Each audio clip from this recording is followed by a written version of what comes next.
Welcome to review for Management 481. Today we are going to go over the Chapter 8 terms.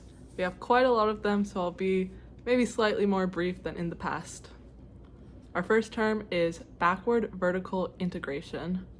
These are changes in an industry value chain that involve moving ownership of activities upstream to the originating point of the value chain. It's a little wordy, so in simpler terms, this is when a company takes control of the earlier steps in its supply chain, like sourcing raw materials itself instead of buying them from suppliers. Next is the Boston Consulting Group Growth Share Matrix.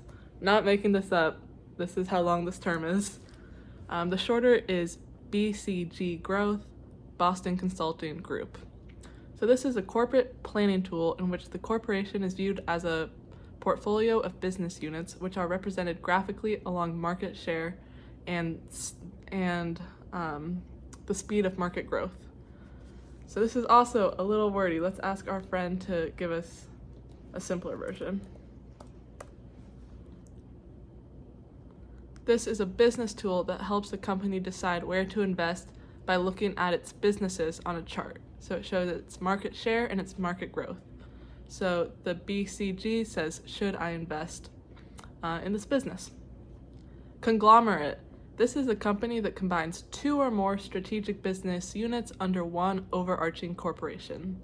So it follows an unrelated diversification strategy.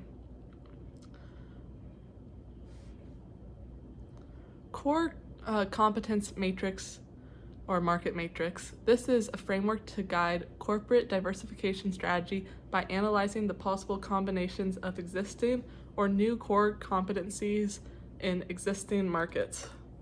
So an example of this might look like this graph.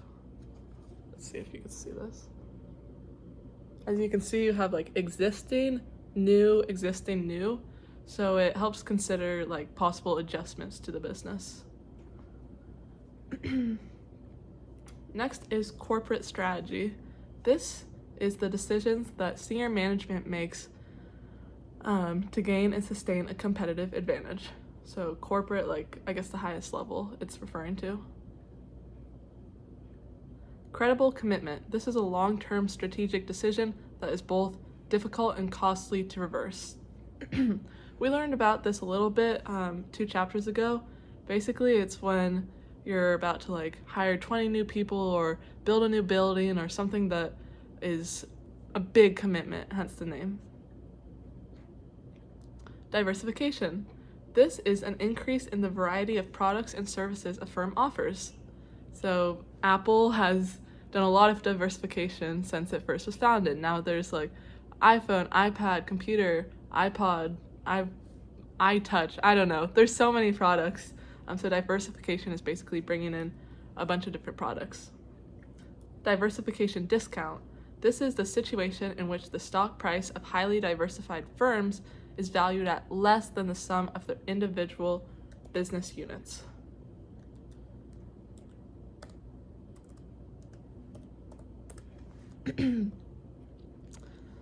A simpler way to put this would be when a company has many different businesses, it's worth less than. This happens when a company with many different businesses is worth less as a whole than if you added up the value of each business separately. Interesting. Investors may see the company as too complex or believe some parts are dragging down the overall value. Okay, this is pretty interesting. There's a lot of companies that like, especially for like cleaning products and hygiene products, a lot of companies that have several different, like I don't know if this is the actual example, but like maybe one company owns Clorox and Dove and baby wipes and stuff like that. And so diversification discount is when investors see that as less valuable just because it's too complicated, or they'd rather invest in just Dove than like the whole unit because not everyone might be as popular as Dove. Diversification premium. I'm guessing this is the opposite. This is the situation in which the stock price of related diversification firms is valued at a greater than the sum of their individual business units. All right, so this might be like a company owns Kit Kat, Reese's, Dr. Pepper, and all of those are killing it. And so there's a lot of money flowing around. It can be transferred depending on, it's Halloween. We need a little more money for the Halloween Reese's cups or stuff like that. So it would be valued at more because of the diversification. External transaction costs.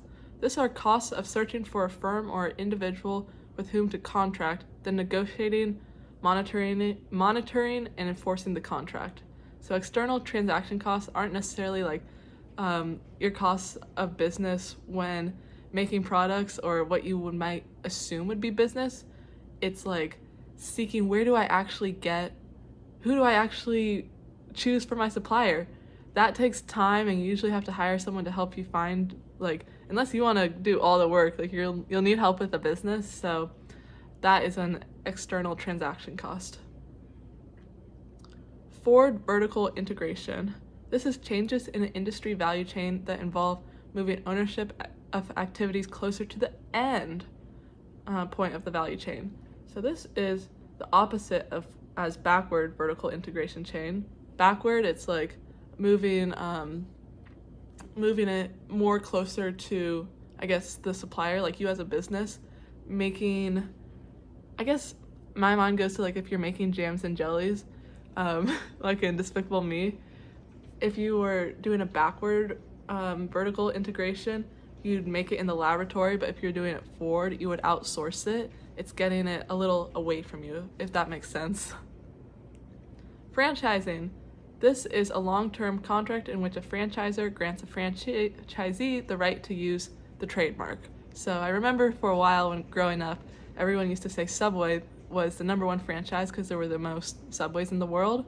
But if you want to be a franchisor, you start a business and then you sell out your trademarked products to franchisees.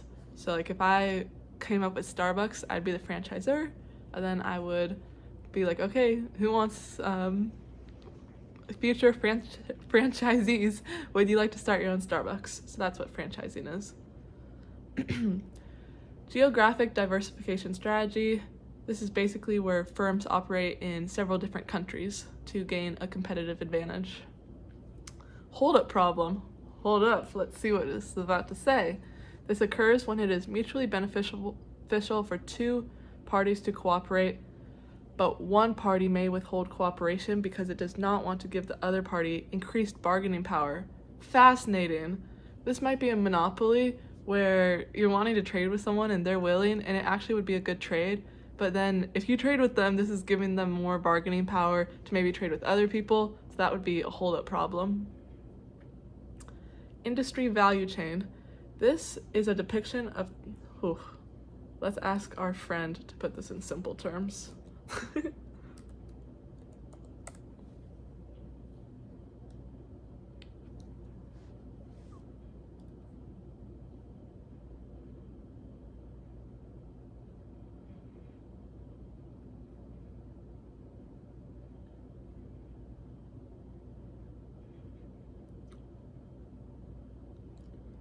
Okay, basically, sorry for the hold up. Basically, industry value chain is turning raw materials into finished goods along a distinct vertical value chain. So specific to an industry.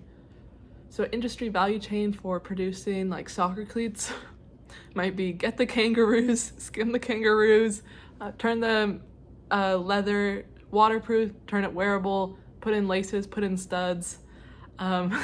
Sorry for the rather crude example, but it's basically, that's a very specific way of converting raw materials into goods. No other company besides soccer cleats is going to do something like that. Now we have our simple definition loading.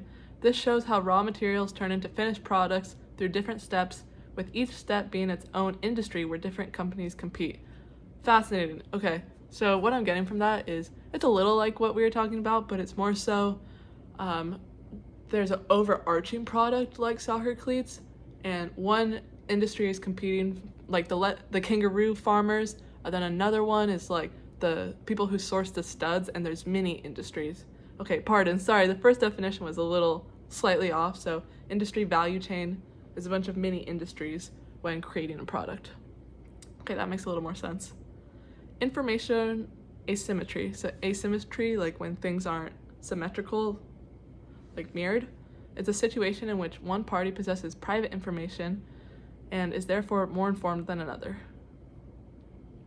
So I have knowledge in this business, or I know insider information and someone else doesn't. That gives me an advantage. Internal transaction costs, probably the opposite of external. These are costs pertaining to organizing an economic exchange within a hierarchy, also called administration costs. Okay, so basically costs within the company. Joint venture. This is a standalone organization created and jointly owned by two or more parent companies. Licensing. This is a form of long-term contracting in the manufacturing sector that enables firms to commercialize intellectual property. Opportunism. This is a behavior characterized by self-interest.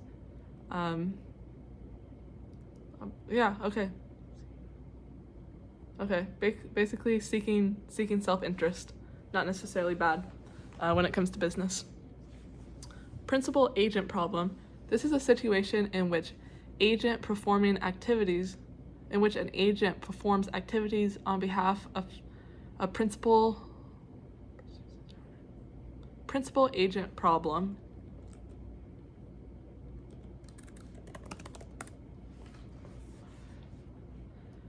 Okay, so the principal agent problem, it happens when someone is hired to act in another's best interest, but makes decisions to benefit themselves.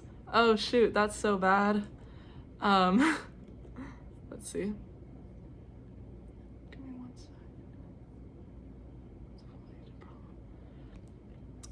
second. An example of this would be like if you're, a fiduciary, you're legally responsible to make decisions in your client's best interest, but principal agent problem, it's like if you don't have something that says, okay, you have to make decisions in someone's best interest, I think legally you're not liable, which is, it's scary. Product diversification strategy. This is a corporate strategy in which a firm is active in several different product markets.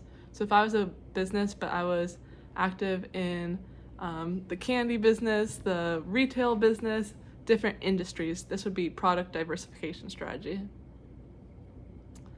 Product market diversification strategy. Okay, this is interesting. Product diversification strategy, several different product markets and several different countries. All right, so when it says product diversification strategy, it's multiple markets, but when it's product market diversification strategy, it's multiple markets and different countries. So it's a little confusing because one has the word market, and that's the one where it's also market, but you have to say, oh, it's different countries. So I guess that extra market in that name, you can think of it like extra countries, those are markets too. All right, related constrained diversification strategy. This is a kind of strategy in which executives pursue only businesses where they can apply the resources already available in the primary business. So related constrained diversification strategy is like you want to make another product, but you're only going to do it if the resources are related, so it won't be like extra costs. Then we have related diversification strategy. This is a strategy in which a firm derives less than 70% of its revenues from a single business activity and obtains revenues from the other lines of business that are linked to the primary business.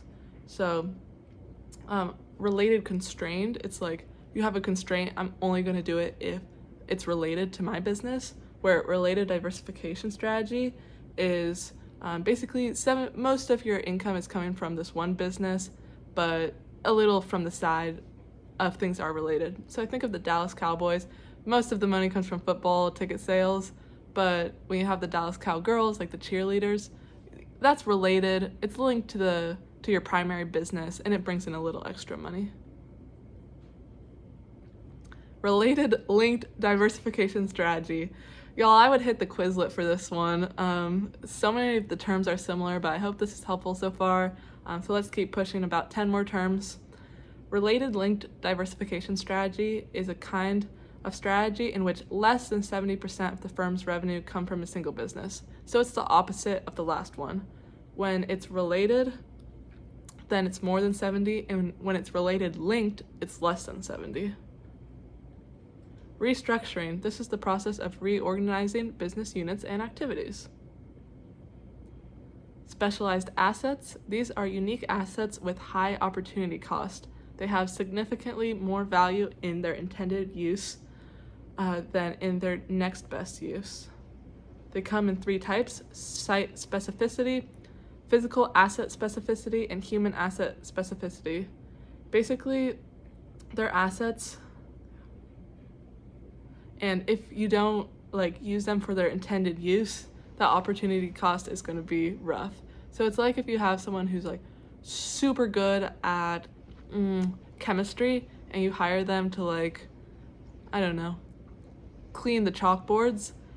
They're a specialized asset, and that's going to be higher opportunity cost because they're doing one thing when they could do the other, and then you got to find someone who's good at chemistry, and it's ugh. Spin out. This describes the separation of a division to form a new standalone corporation. Interesting. So when a business separates, a little bit is sold to someone else, and this would be called a spin out. Strategic alliances. This is going to be a good term because I'm watching the show Traders right now, and I hear this thrown around all the time. This is voluntary agreements between firms that involve sharing knowledge, resources, and capabilities with the intent of developing new processes, services, or products.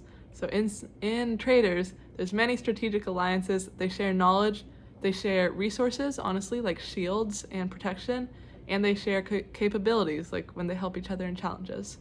And in business, this is to create better things for the consumers, so processes, products, and services.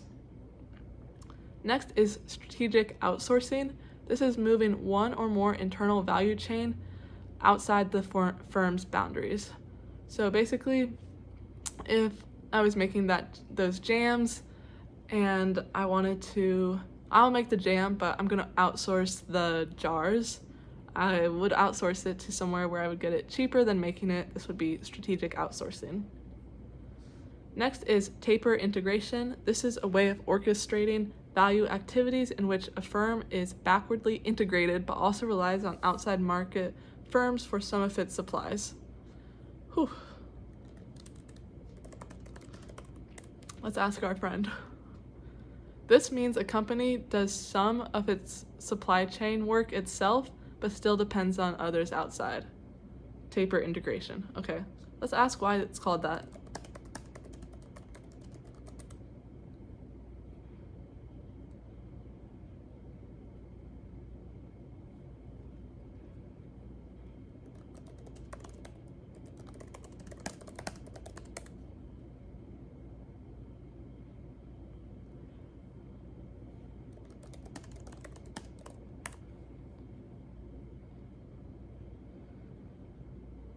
All right, I guess taper means to gradually reduce or narrow something rather than stopping it completely. So these companies are tapering or kind of going a little halvesies on their supply chain. It's getting some from the outside, but also relies on inside firms. Next is transaction cost economics. This is a theoretical framework in which strategic management is used to explain and predict the boundaries of the firm. And so transaction cost economics basically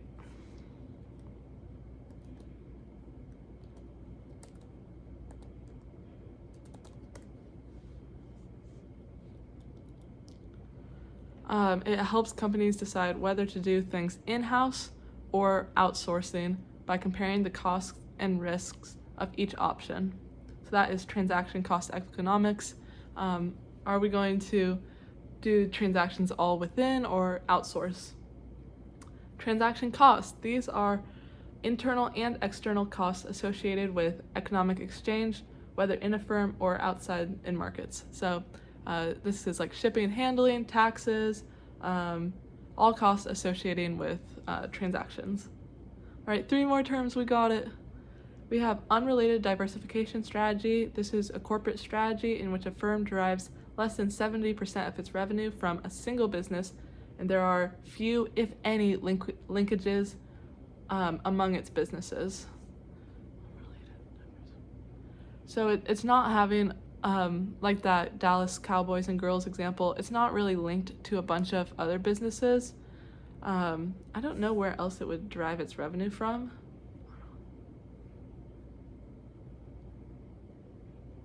I guess less than 70% of its revenue are from the single business, and it gets business from, it gets funding other ways. All right, vertical integration. This is the firm's ownership of the inputs needed for production or of the channels through which it distributes its outputs. So vertical being up and down.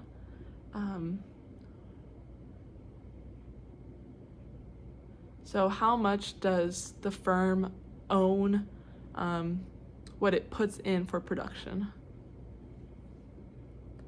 Vertical market failure. This is when the markets along the industry value chain are too risky and alternatives are too costly in time or money.